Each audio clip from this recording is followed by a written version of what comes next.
بسم اللہ الرحمن الرحیم۔ السلام علیکم پیارے بچوں، میں ہوں آپ کا میزبان ڈاکٹر محمد عظیم فاروقی۔ قرآن پاک سے اچھی کہانیوں کے ساتھ آپ کی خدمت میں حاضر ہوں۔ آج میں آپ کو قرآن پاک سے حضرت آدم علیہ السلام اور ابلیس کی کہانی سناتا ہوں۔ اللہ تعالیٰ نے جب حضرت آدم علیہ السلام، جن کو ابو البشر کہتے ہیں، یعنی تمام انسانوں کے باپ، پہلے انسان، ان کو تخلیق کرنے کا جب ارادہ کیا تو پہلے فرشتوں سے مشورہ کیا اور انہیں کہا کہ اذ قال ربک للملائکۃ انی جاعل فی الارض خلیفہ قالوا اتجعل فیہا من یفسد فیہا ویسفک الدماء وَنَحْنُ بِحَمْدِكَ وَنُقَدِّسُ لَكَ۔ تو میں ایک خلیفہ بنانے لگا ہوں زمین پر، آدم علیہ السلام کی تخلیق کرنی ہے۔ تو انہوں نے کہا کہ اللہ تو ایسی مخلوق کو بنائے گا جو لڑے جھگڑے گی، فتنہ فساد کرے گی، خون بہائے گی، کیونکہ اس سے پہلے اللہ تعالیٰ نے جنات کو پیدا کیا ہوا تھا، پرندے بھی تھے، درندے بھی تھے، زمین و آسمان بھی تھی، فرشتے بھی تھے۔ تو جنات بھی آپس میں لڑتے بڑھتے رہتے تھے، لیکن اللہ نے فرمایا کہ انی اعلم ما لا تعلمون، جو میں جانتا ہوں تم نہیں جانتے، سارے ایک جیسے نہیں ہوں گے۔ بہرحال حضرت آدم علیہ السلام کی تخلیق ہوئی، فرشتوں کو حکم ہوا کہ جب میں آدم علیہ السلام کے مجسمے میں ان کے جو مٹی سے مورت بنائی ہوئی ہے اس میں جب میں روح پھونکوں گا تو تم سارے کے سارے سجدے میں پڑ جائیں۔ اور اللہ تعالیٰ نے فرمایا کہ اذ قال ربک للملائکۃ اسجدوا لآدم فسجدوا الا ابلیس۔ تو سارے فرشتے سجدے میں پڑ گئے، لیکن جو ابلیس تھا اس نے سجدہ نہ کیا۔ تو اللہ تعالیٰ نے ابلیس سے پوچھا کہ تو نے سجدہ کیوں نہیں کیا جب کہ سارے فرشتوں نے سجدہ کیا ہے؟ تو اس نے کہا کہ اے اللہ، میں اس سے بہتر ہوں، تو نے مجھے آگ سے پیدا کیا اور اس کو مٹی سے پیدا کیا، پھر میں نے کتنے سال تمہاری عبادت کی ہے اور اس سے کبھی کوئی عبادت بھی نہیں کی، تو میں اپنے سے گھٹیا کو کیسے سجدہ کروں، تعظیم کروں؟ تو اللہ تعالیٰ نے فرمایا کہ یہ میرا حکم ہے، الامر فوق الادب، جو حکم ہوتا ہے وہ ادب سے بلند ہوتا ہے، تو نے میرا حکم ماننا تھا، تو فاخرج فإنک رجیم، تو نکل جا اور تو آج کے بعد مردود ہے، ناپسندیدہ ہے، راندہ درگاہ ہے۔ اللہ تعالیٰ سخت ناراض ہوئے اور اس کو جنت سے نکال دیا، اور وہ جو فرشتوں کا امام بنا ہوا تھا، استاد بنا ہوا تھا، وہ اس سارے عہدوں سے معزول ہو گیا۔ پہلے اس کا نام تھا عزازیل، بڑی عزتوں والا، پھر اس کا نام رکھ دیا ابلیس اور شیطان۔ ابلیس کہتے ہیں جو فراڈ کرنے والا ہو، جو جال سازی کرنے والا، دھوکہ دینے والا ہو، اور شیطان بھی کہتے ہیں جو شرارتیں کرے اور اللہ تعالیٰ کی رحمت سے دور ہو چکا ہو، جس کو اللہ تعالیٰ مردود کر دے۔ تو انسانوں میں بھی جو اس طرح کے برے کام کرتے ہیں تو ان کو بھی بعض کا شیطان کہہ دیتے ہیں یا کہتے ہیں یہ شیطانی کام ہے۔ اب آدم علیہ السلام کو اللہ نے خلافت کا منصب عطا کر دیا اور ابلیس کو جنت سے نکال دیا، معزول کر دیا۔ تو اس نے جاتے جاتے کہا کہ اللہ، تو نے مجھے اس آدم کی وجہ سے جو ہے وہ مجھے جنت سے نکالا، میرے عہدے سے تو نے معزول کیا، تو اب میں اس سے انتقام لوں گا، اور جو آدم اور ان کی اولاد ہے میں ان کو ورگلاؤں گا، نیکی کے راستے سے روکوں گا، ان سے میں برے کام کرواؤں گا، شرک کرواؤں گا، جھوٹ بلواؤں گا، یہ تیرے حکم کی بجائے یہ میرے کہنے پہ چلیں گے، نمازیں، روزے، حج، زکوٰۃ اور نیک کاموں کی بجائے یہ برے کام کریں گے جس طرح میں کہوں گا۔ تو اللہ تعالیٰ نے فرمایا کہ لیکن جو میرے مخلص بندے ہیں وہ تیرے کہنے میں نہیں آئیں گے، تو آج کے بعد مردود ہے۔ اور اس نے کہا ہے اللہ مجھے قیامت تک مہلت دے، مجھے موت نہ آئے تاکہ میں انتقام لوں۔ بہرحال اللہ تعالیٰ نے اس کو مہلت دے دی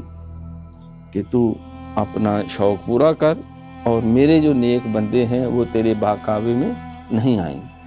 اب آدم علیہ السلام پھر ان سے حضرت اماں حوا علیہ السلام ان کو پیدا کیا، اور انہیں کہا کہ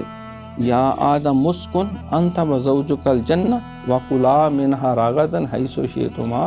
ولا تقربا ہذہ الشجرۃ فتکونا من الظالمین، کہ اے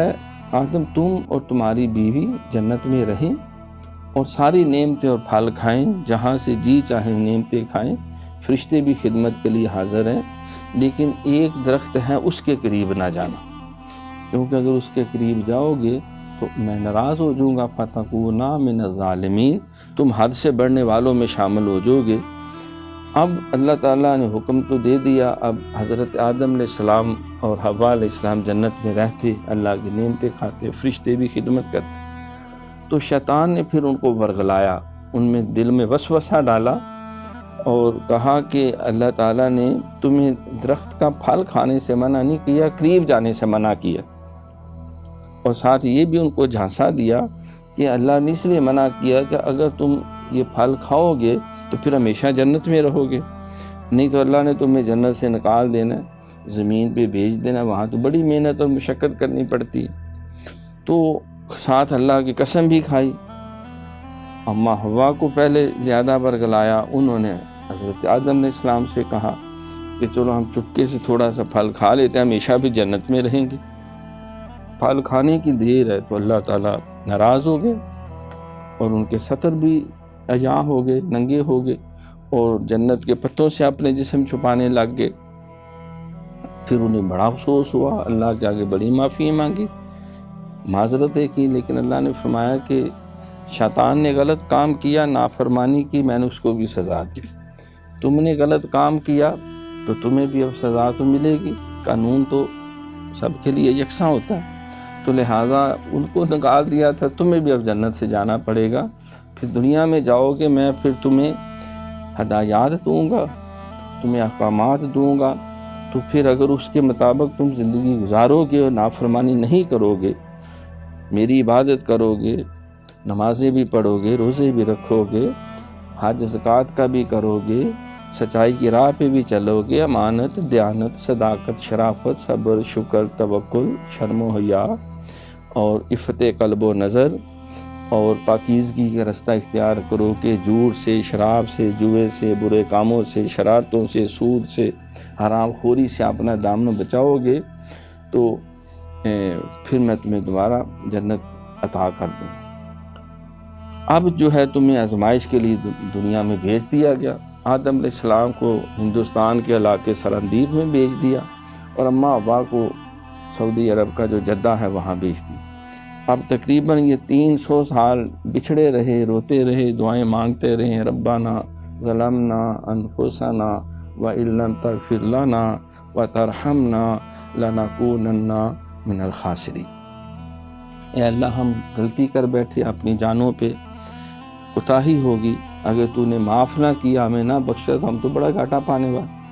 بہرحال رنگ بھی کالا ہو گیا، اور پھر کے جو ہے وہ حال سے بے حال ہو گئے، رو رو کر جو ہے وہ بدحال ہوئے۔ تو پھر ان کو یاد آیا کہ جب میری تخلیق ہوئی تھی تو عرش پہ میں نے لا الہ الا اللہ محمد رسول اللہ صلی اللہ علیہ وسلم لکھا ہوا دیکھا تھا، تو یہ معلوم ہوتا ہے کہ اللہ کو یہ نام بڑا پسند ہے، تو لہٰذا پھر انہوں نے فوری طور پر نبی پاک صلی اللہ علیہ وسلم کے وسیلے سے اللہ سے دعا مانگی کہ اللہ جس کے نام کو تو نے اپنے نام کے ساتھ عرش اولا پہ لکھا ہے،